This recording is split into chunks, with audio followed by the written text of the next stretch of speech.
Selamat sore semuanya. Mungkin di kantor ini sayangnya saya nggak bisa lihat kalian juga ya. Apakah beratus-ratus orang di sana? Salam kenal sebelumnya, saya Susri, Supervisor HRDA di Sanggarida Bandung. Pak Latif, Budara, dan yang lain itu kebetulan ada di bawah saya, dan kerja saya tuh WFH karena domisili saya tidak memungkinkan untuk kerja dari kantor. Jadi kalau semisalnya ada beberapa orang yang memang nanti berhubungan dengan saya, inilah orangnya Bu Susri itu yang masih saya gitu. Kayak teman-teman, hari ini kebetulan dari HRD-nya tuh ada 2 orang ya tadi. Dara sudah duluan untuk presentasi, kemudian yang kedua ini saya. Kalau Dara tadi presentasinya mengenai cara membuat cake atau cookies mungkin ya. Nah kalau saya sebetulnya ini tuh buku tentang self improvement, bestseller juga. Jadi mungkin bagi teman-teman yang pecinta atau yang suka baca buku harusnya sudah pernah mendengar atau mungkin sudah pernah membaca buku ini. Di sini sebetulnya saya juga tidak bermaksud untuk so pinter atau gimana, karena lebih ke sharing gitu sama kalian. Atau mungkin nanti pas ketika selesai saya review atau presentasi dengan kalian itu bisa ada beberapa masukan, atau misalnya Bu ternyata saya udah baca ada yang kurang ini, mungkin dari kalian mau menambahkan boleh. Tapi untuk dengan versi saya, review saya mengenai buku Atomic Habits namanya tuh bukunya, ini tuh saya coba untuk sederhanakan cara penjelasannya ke kalian supaya lebih mudah dimengerti. Jelas tetip suara Abi? Jelas Bu. Jelas. Oke. Sebelumnya ada yang sudah pernah tahu atau dengar tentang buku Atomic Habits? Dengar. Ada yang udah pernah baca? Baca belum? Baca belum? Oke. Kita mulai tipis-tipis ya teman-teman. Saya coba next dulu. Nah, kenapa alasannya, kenapa sih saya mereview buku ini atau membaca buku ini? Karena sebetulnya jujur ya, karena buku ini tuh terjemahan yang dimana tidak semuanya yang dijelaskan itu saya mengerti semua, tapi saya mengambil garis atau mengambil benang merahnya gitu, poin-poin penting yang memang bisa dijelaskan ke kalian. Atomic Habits ini, kalau misalnya secara harfiah kita dengar kata atom ya. Atom itu kan kalau dulu anak IPA pasti tahu lah, belajar kimia. Atom itu kan adalah sesuatu atau bagian terkecil dari partikel yang ada di dunia gitu. Contohnya kan si atom ini tuh dia tuh satu satuan yang kecil banget, nantinya membentuk molekul. Nah, kebayangkan karena si atom ini tuh kecil, si Atomic Habit ini pun lebih meng-highlight ke kebiasaan kecil, yang dimana kebiasaan kecil ini itu dilakukan secara konsisten setiap hari, yang nantinya tanpa disadari atau memang misalnya tanpa kita tahu itu akan berdampak besar ke dalam kehidupan kita untuk beberapa tahun ke depan. Lalu selain daripada itu, buku ini juga menekankan bahwa kalau kita ingin membuat perubahan besar, itu tidak hanya dimulai dari motivasi yang besar. Kadang kan ada orang yang omdo doang ya, dalam artian misalnya wacana aku besok mau bulu tangkis atau aku besok mau rencana kemana, tapi dia hanya membuat rencana tanpa melaksanakan atau merealisasikan kegiatan tersebut. Nah, kalau di Atomic Habits ini justru kebiasaan kecil itulah yang dilakukan secara konsisten. Tuh. Next.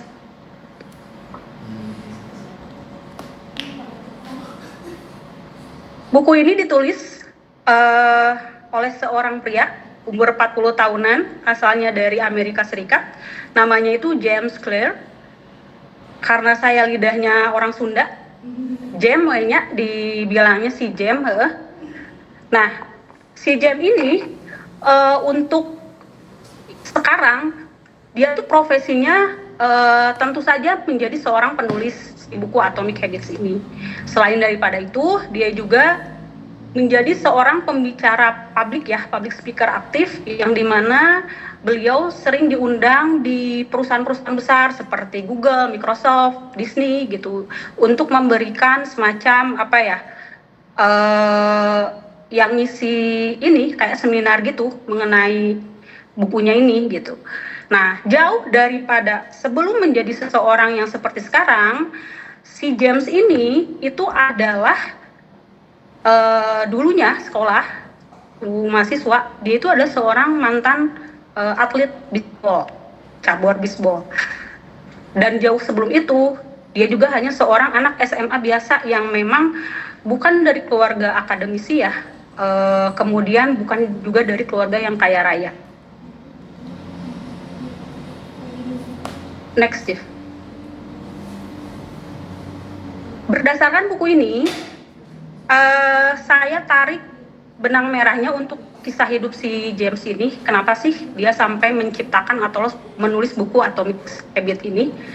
Awalnya kan di tahun 98, dia itu hanya seorang atlet bisbol SMA biasa. Nah, suatu ketika nih ya ceritanya, di tahun tersebut dia dengan timnya itu sedang berlatih, bertanding di salah satu area perbukitan yang sebetulnya mungkin jaraknya beberapa nggak jauh dari gedung sekolahnya.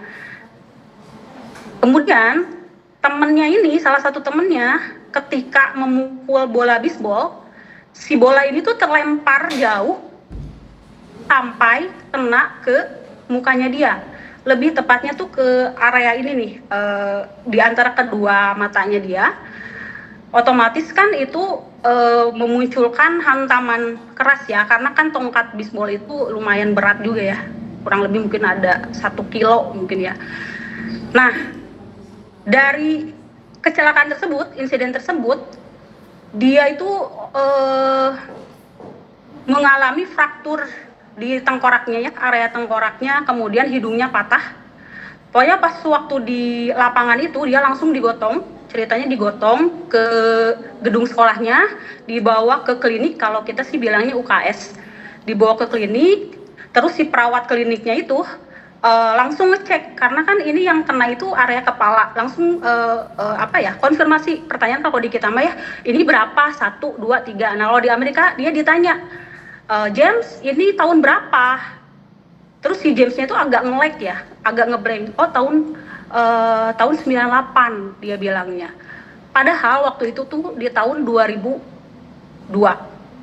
Terus sorry ini juga saya salah ya tadi nyantumin tahunnya.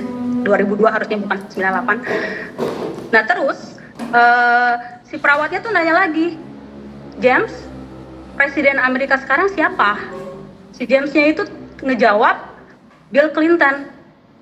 Di masa itu ternyata karena dia itu salah jawab tahun, otomatis salah juga jawab presidennya. Jadi dia udah mulai ngalami apa ya istilahnya tuh, mungkin daya ingatnya udah mulai terganggu, yang akhirnya dia dibawa ke rumah sakit terdekat. Kalau Bapak Latif mah meureun di RSUD Ujung Berung ya, di situ di RSUD dibawa ke situ, tapi karena memang cederanya berat, akhirnya pihak di sana tuh kan nggak mampu tuh, harus dirujuk ke rumah sakit yang lebih besar. Jadi dari RSUD Ujung Berung kan si James ini tuh diterbangin tuh pakai helikopter ke Borromeus misalnya ya. Kalau di Amerika itu di salah satu rumah sakit yang ada di Cincinnati ya, kalau nggak salah Cincinnati. Nah di situ dia baru dirawat. Pokoknya pas waktu dia kan nunggu ibunya datang, terus menemani dia selama perjalanan di helikopter. Udah gitu dia diturunkan, langsung disambut sama hampir 20 dokter spesialis, masuk ke IGD Trauma Center. Di situ langsung dia mulai kejang, dia mulai tidak bisa bernafas, dia juga mulai tidak bisa menggerakkan tubuh intinya. Nah dari situ akhirnya dia dinyatakan koma pakai ventilator ya, beberapa hari dari situ. Kemudian setelah koma mungkin selang beberapa hari daya ingin hidupnya juga mungkin tinggi, akhirnya dia bisa bangun. Maksudnya tuh dia lepas dari kondisi koma itu, tapi 1 minggu kemudian dia harus menjalani operasi. Cuma dia dibolehkan pulang tuh sama rumah sakitnya. Pulang dengan kondisi dia yang masih babak belur sih wajahnya waktu itu. Dan akhirnya setelah itu ya dia operasi, kemudian after operasi itu kan pasti beberapa bulan dokter juga merujuk dia untuk fisioterapi. Fisioterapinya tuh ya karena memang dia harus ngulang dari awal ya, yang kenanya itu area sini, yang pusat kendali tubuh kita gitu, ada di area kepala, otomatis dia belajar jalan lagi, belajar gerak lagi, intinya berlatih gerak-gerak dasar manusia gitu. Nah, selama dalam rangka beberapa bulan ini dia akan melakukan kebiasaan-kebiasaan kecil yang dimana si kebiasaan ini harusnya dia itu sembuh itu lama gitu, tapi karena memang dia disiplin seperti misalnya tidur tepat waktu, terus menjalankan fisioterapi yang dianjurkan, pokoknya hal-hal kecil yang memang dia lakukan di waktu itu membuat lukanya dia itu bisa sembuh lebih cepat. Nah, waktu di tahun itu tuh sebetulnya dia udah mau masuk lagi ke tim bisbol, tapi karena mungkin nasib juga berkata lain, dia karir untuk bisbolnya itu belum oke di zaman SMA. Kemudian beberapa tahun setelah itu dia kan balik ya, masuk ke Universitas Denison di Ohio, Amerika Serikat. Karena memang si tempat kuliahnya itu berbasis residensial kampus, jadi harus asrama gitu. Makanya mahasiswa-mahasiswanya tuh ya harus nginep gitu, harus residensial di sana. Kebayang nggak kalau misalnya si mahasiswa yang jauh dari orang tua, yang biasanya di rumah, terus tiba-tiba dilepas gitu tanpa pengawasan orang tua, kan mereka akan ada rasa jiwa bebas ya. Contoh misal di rumahnya yang suka dilarang nggak boleh makan Indomie, oh di asrama mah boleh makan Indomie, begadang dan segala rupa. Nah, tapi si James ini ketika masa asrama tersebut, dia itu tidak ikut-ikutan dengan teman sebayanya yang begadang, main video game, segala rupa. Dia itu hanya memiliki komitmen atau prinsip dengan kebiasaan kecilnya. Contoh, dia tidur cukup, terus dia membersihkan kamar rapih dan bersih biar dia itu nyaman, jadi kalau belajar oke, di situ bisa tenang segala rupa. Kemudian dia juga per beberapa minggu sekali dia itu olahraga angkat beban, yang dimana beberapa tahun kemudian otot dan tubuhnya jadi kekar. Nah, dari kebiasaan-kebiasaan kecilnya itu, si James ini setelah 6 tahun dari insiden kecelakaan tadi yang tertimpa tongkat bisbol ini, jadi kan dia tuh selain daripada kuliah, dia juga kan ikut bisbol lagi nih di universitas ini. Dia atlet aktif, dia juga mahasiswa yang memang belajarnya juga oke, karena kebiasaan dia disiplin. Waktu itu dia itu dapat penghargaan itu menjadi salah satu ESPN Academic All America Team dari salah satu dari 33 orang waktu itu. Jadi si ESPN ini tuh termasuk ajang bergengsi di mana penghargaannya itu diberikan kepada atlet pelajar di tingkat universitas pada zaman itu. Selain itu dia juga pas waktu pertama kali masuk lagi ke tim bisbol, dia as a pitcher ya, yang ngelemparin bola. Abis itu tahun berikutnya dia jadi kapten tim, dan akhirnya dia menjadi salah satu anggota di tim utama universitas. Tuh. Hasil-hasil ini yang dia capai itu adalah bentuk dari dari kebiasaan-kebiasaan kecil yang dilakukan beberapa tahun sebelumnya.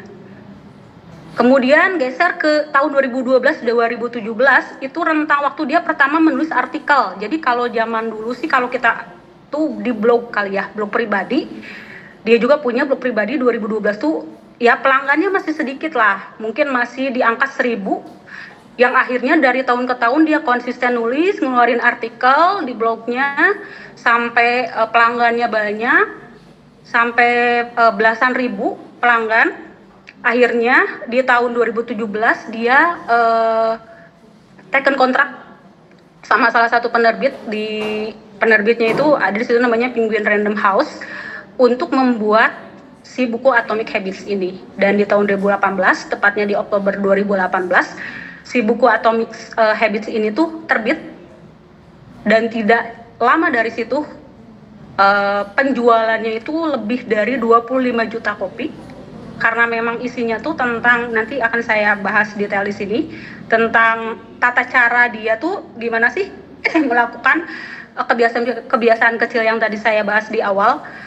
Kemudian selain itu bukunya juga selain terjual 25 juta kopi, buku ini sampai diterjemahkan ke dalam 60 bahasa yang ada di seluruh dunia gitu. Ada beberapa penghargaan di bukunya. Next, Steve. Bentar ya, minum dulu.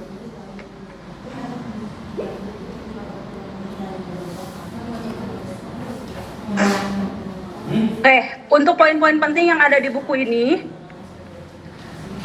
ada beberapa hal penting. Yang pertama, kebiasaan. Kebiasaan itu menurut buku ini adalah perilaku yang dilakukan berulang-ulang sehingga si perilaku ini akan otomatis gitu. Otomatis ya udah teriset karena kita melakukannya setiap hari gitu, hal-hal kecil ini. Kemudian di buku ini juga dibahas mengenai menjadi 1% lebih baik di setiap harinya itu akan menghasilkan perubahan besar dalam jangka panjang. Jadi kalau semisalnya satu hari nih kita melakukan kebiasaan kecil yang baik, itu tuh nanti ngaruh besoknya gitu lagi, jadi konsisten. Kemudian kalau semisalnya kita menginginkan hasil yang lebih baik, kadang kan kita tuh menargetkan motivasi dulu yang gede. Target mah emang gede, tapi apa nih yang harus saya capai itu kayaknya saya harus ini dulu deh, tapi kayaknya terlalu berat. Jadi kebanyakan orang udah banyak rencana tapi enggak aksi gitu. Nah kalau di sini si James ini menekankan bahwa ya sasaran mah harus ada, target mah harus ada, tapi kalian jangan dulu fokus ke sasaran, bangun dulu sistem yang benar. Ya sistemnya apa? Yang tadi balik lagi, kebiasaan kecil yang baik gitu. Kemudian kalau semisalnya kebiasaan kecil itu sudah terbentuk nih, sudah kita jalani setiap hari, jangan pernah memutus rantai kebiasaan itu. Kalau bisa jangan pernah memutus kebiasaan itu. Jadi pertahankan, tetap berjalan seperti yang seharusnya. Tapi James ini juga ada toleransinya. Kalian boleh gagal kok, kalian boleh kok misalnya skip satu kebiasaan kecil yang udah terbentuk. Misalnya yang Dara baca buku satu hari itu dia cuma kuat 1 halaman. Nah besoknya dia baca lagi. Hari ketiga karena memang anaknya sakit, Dara tuh nggak ada waktu buat baca buku. Karena kan dia harus concern ke anaknya. Nah si James ini menekankan bahwa kalau misalnya suatu saat kamu tidak bisa melakukan kebiasaan yang baik itu, jangan sampai mangkir 2 kali, jangan sampai absen 2 kali, karena ketika ya intinya mah gini ya, kalau kita buat kesalahan 1 kali, kadang kan oke lah masih bisa ditoleransi. Kalau kedua kali itu udah kayak semacam takutnya tuh jadi kebiasaan. Lu kebiasaan sih udah 2 kali, ketiga kalinya itu ya nantinya akan kebiasaan kecil itu ya akan jadi habit juga, tapi habitnya yang buruk gitu. Ngerti ya sampai situ ya? Ya Bu. Teuing cerah. Next coba Tif. Nah di buku ini juga dibahas tentang bagaimana sih caranya kita melakukan kebiasaan kecil tersebut supaya maksudnya tuh konsisten. Ini dibagi 4 kaidah ya, 4 acuan sederhana sama si James ini. Pertama, menjadikan kebiasaan itu terlihat. Kemudian menjadikan kebiasaan kecil itu menarik. Selanjutnya menjadikan kebiasaan itu mudah dan menjadikannya memuaskan. Next tip. Contoh ya, saya kasih real contoh. Kaidah pertama, menjadikannya terlihat. Ini contoh real saya. Kebetulan memang untuk saat ini saya sedang menyelami ya cabur yoga, yang dimana saya juga berniat, bisa nggak sih saya berlatih yoga setiap hari tanpa putus. Kemudian dari saya membentuk kebiasaan kecil itu di mana harus terlihat. Pertama kan saya pasti harus beli dulu matras yoga dong.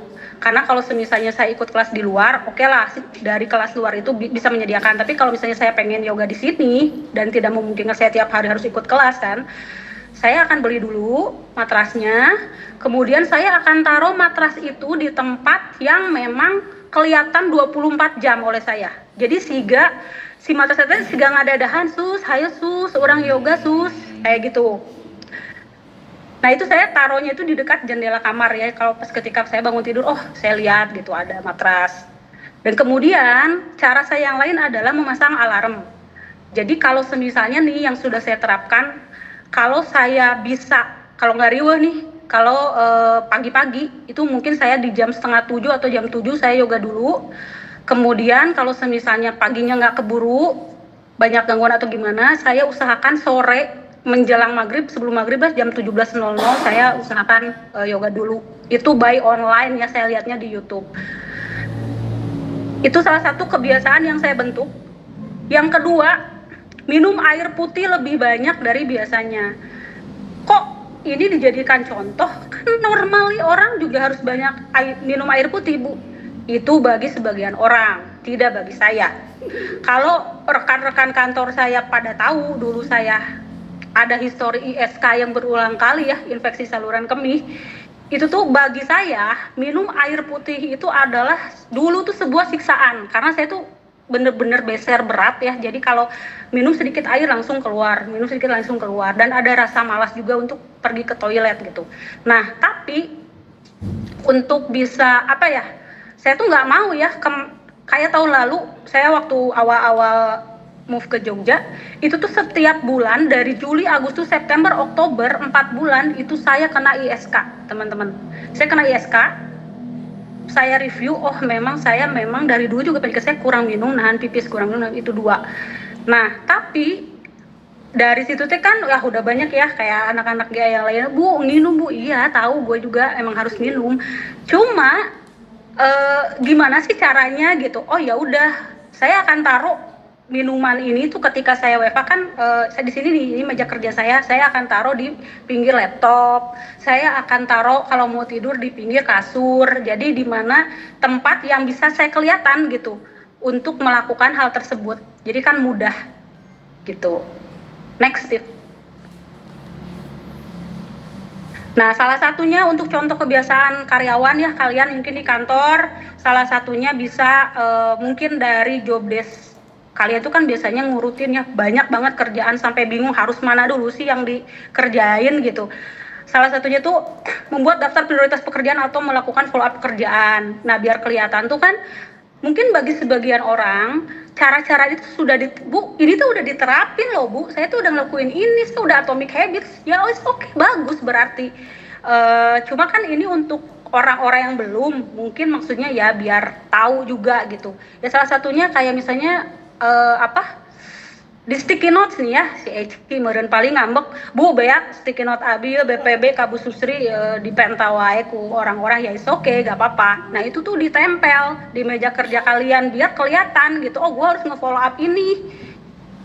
Selain daripada itu ada lagi, misalnya saya harus menggunakan reminder di kalender. Aduh, cek si darat ya Bu, abi mah pohoan akut Bu, yang geus dar alarmkeun di kalender kamu atau apalah. Sekarang kan banyak ya di era digital ini suka ada lah aplikasi-aplikasi yang memang bisa support gitu untuk kerjaan kita.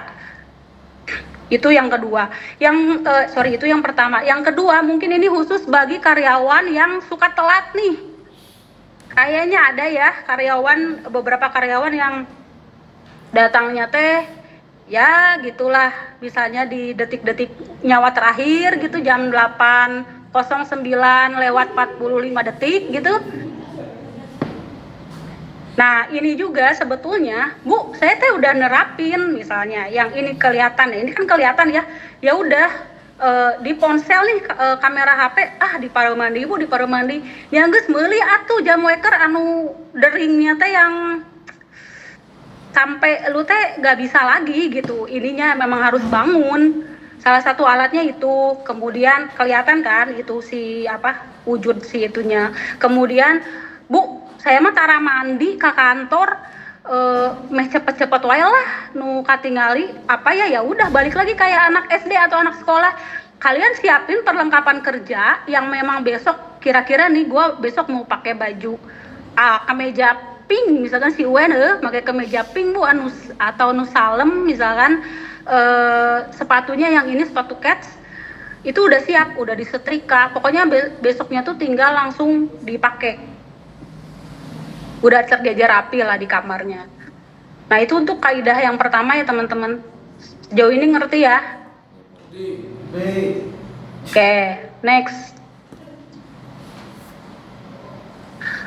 Kaidah yang kedua ini tentang menjadikannya menarik ya. Contoh, balik lagi nih ya, ke saya masih berhubungan. Apa sih, gimana sih saya biar bisa berlatih yoga terus tiap hari? Tapi yang memang bikin saya menarik terus berlatih, ya bisa saya muterin musik sambil main yoga ya, saya juga misalnya memuterin musik atau lagu favorit saya, atau salah satunya yang tadi saya sebutkan, saya gabung di komunitas atau belajar yoga offline class dengan orang lain yang melakukan yoga juga.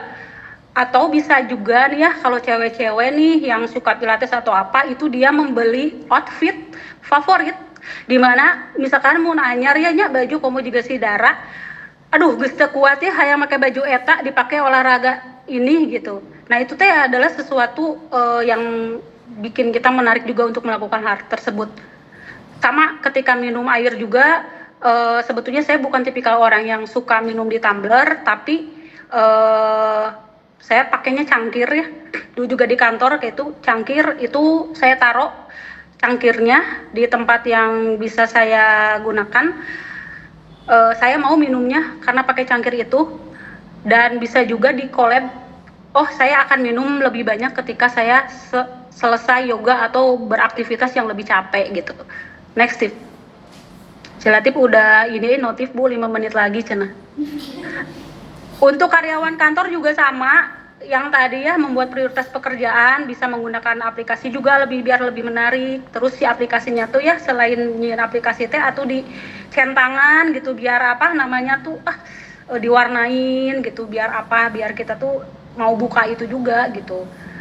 Kemudian yang suka telat-telat juga, selain daripada pasang alarm, kalau bisa sih dia spare waktu ya, misalnya 10 menit gue harus nyampe di kantor supaya saya bisa menikmati atau menyeduh kopi kapal api hitam misalnya di pos satpam misalnya dengan tenang, dengan santai, atau bisa sambil ngopi atau ngeteh tuh bisa sambil nonton podcast kayak gitu ya trik-triknya. Next tip. Nah untuk yang ketiga itu menjadikannya mudah. Jadi teman-teman, kalau misalnya kalian menargetkan suatu tujuan itu jangan langsung dikasih yang susah, misalnya levelnya langsung dikasih tinggi. Contoh kayak gini misalnya ya, boleh saya bilang gini, oke, hari ini saya akan yoga selama 5 menit atau 10 menit, atau pakai aturan 2 menit ya, 2 menitnya saya ngegelar matras, terus saya berdiri atau namaste atau kumahanya, sikap meditasi, habis itu saya pose. Nah biasanya si motivasi kita untuk melakukan hal yang lebih besar itu terjadi ketika kita sudah melakukan, sudah terjun. Beda jeung jelema nu wacana hungkul, engke bari jeung teu wae kita terjun dulu, kayak misalnya Latif mau ke mall nih, saya mau ke mall, nyangges lah ganti baju ganti baju keluar rumah, tapi cuman buang sampah tapi geus dandan kan itu bisa jadi ya pikiran secara psikolog tuh, anjir gua udah ganti baju udah cakep kayak gini, masa gua cuman buang sampah doang, udah langsung sekalian jalan kayak gitu contohnya. Terus minum air putih juga sama, misalnya saya juga nggak langsung minum 2 liter per hari, enggak. Jujur sampai saat ini saya belum kuat minum 2 liter satu hari. Itu pasti berapa teguk dulu. Oke, hari ini karena dulu saya cuma satu hari itu cuma minum 1 gelas cangkir teh. Itu kebiasaan buruk ya. Nah, tapi sekarang tuh saya biasakan lebih dari beberapa cangkir, malah bisa lebih dari 1 botol lebih.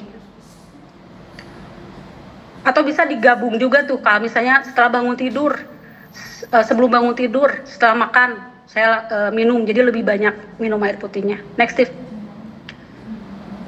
Nah ini untuk yang di kantor juga, kalau misalnya lagi ruwet nih, yang tadi nyusun prioritas, ya udah dibagi dulu aja, jadi beberapa 2 atau 3 prioritas utama misalnya. Budak tapi ieu teh prioritasna kabeh urgent, ya atuh ditanya urgent atau misalnya iya jam sabaraha, iya jam sabaraha. Nah kayak gitu sih, lebih dipilah lagi gitu, mana yang harus dikerjain duluan atau yang enggak, jadi bikin mudah aja.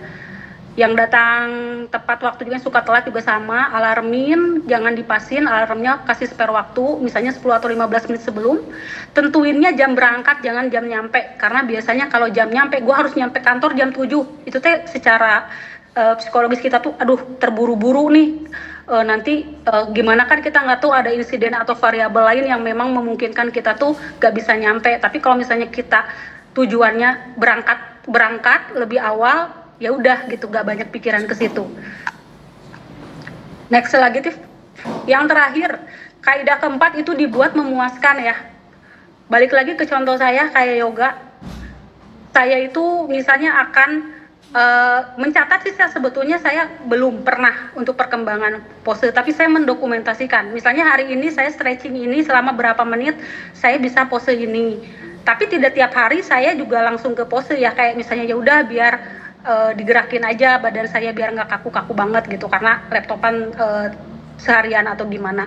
Kemudian kalau misalnya nih saya sudah menguasai pose yoga, ini aja kayak self reward aja, kayak misalnya oke, gua kalau berhasil pose ini akan beli baju baru misalnya, kayak gitu. Jadi dibikin memuaskan kalau kita mencapai target tersebut. Minum air putih juga sama. Kalau bisa sih di checklist gitu, kalau misalnya oh ini tercapai dan lebih ke mikirin manfaatnya sih. Kalau banyak air putih itu harus minum itu kenapa gitu. Next tip, di kantor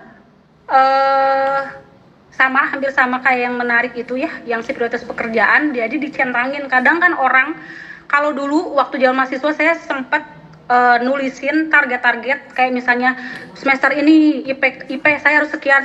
Nah itu tuh ketika tercapai kan dicoret ya tujuan kita. Nah ini juga sama, biasanya orang secara psikologis kalau misalnya melihat rentetan tujuan dia, terus dia bisa checklist satu-satu atau mencoret, itu tuh ada kepuasan diri sendiri gitu. Yang suka telat juga sama, misalnya hari ini Latif telat, besoknya dia nggak telat, dia dibuletin. Jadi kelihatan di kalender tuh, oh ternyata saya bisa yang nggak telat selama 2 minggu berturut-turut, kayak gitu. Next tip, 4 langkah sederhana menghentikan kebiasaan buruk. Ini dibalik, jadikan si kebiasaan itu tuh nggak terlihat, tidak menarik, tidak mudah, dan tidak memuaskan. Ini nggak akan saya banyak jelasin, karena intinya yang tadi itu berarti yang biasanya kelihatan berarti sama kalian dibuat lebih sulit biar kita nggak mau melakukannya gitu. Salah satunya itu. Next tip. Nah dari sini, karena menurut saya itu buku ini tuh bagus ya, sudah banyak artis, influencer yang mungkin sudah mereview buku ini, bisa kalian juga cari di YouTube. Apa yang sudah saya pelajari, balik lagi, hidup itu tidak berubah karena satu langkah besar yang dilakukan sehari, tapi langkah-langkah kecil yang tadi kita lakukan setiap hari itu bisa mengubah hidup kita. Jadi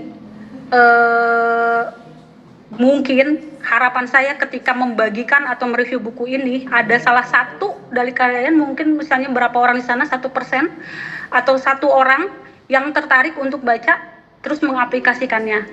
Next. Dan ketika pulang setelah saya presentasi buku ini, coba deh kita flashback, coba kita pikirin selama ini kebiasaan kecil apa sih yang kita abaikan, tapi sebetulnya mungkin suatu hari itu akan berpengaruh pada atau berdampak besar pada kehidupan kita. Terus coba deh rubah mindset kita dari yang awalnya, gua tahun ini tuh harus ngelakuin perubahan besar deh, harus targetnya ini. Coba dirubah dulu deh, mulai hari ini apa sih yang bisa kita lakukan, kebiasaan kecil apa sih yang bisa kita lakukan untuk diri kita sendiri. Oke, terima kasih semuanya. Mohon maaf kalau semisalnya agak terburu-buru karena waktu juga. Sekian dari saya. Barangkali ada masukan, pertanyaan, ataupun hal-hal lain, silakan. Terima kasih.